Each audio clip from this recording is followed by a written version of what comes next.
Here we go. SkyQ TV remote update. This is the original. You ain't going to believe the updates I've got on the new one. Just feast your eyes over the old one. And then this is the new one. The updated version. So much difference. Not.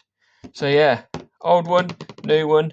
They've put a sound button there, which you can hold in blue there, which you can hold to talk to the TV to search.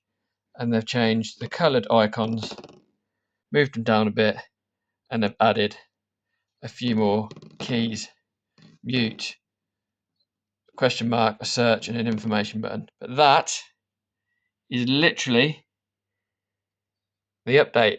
It's an absolute beauty in it. Definitely worth a video. So don't forget, old style, new style. Definitely worth the extra 35 quid if you want to upgrade, or just keep it.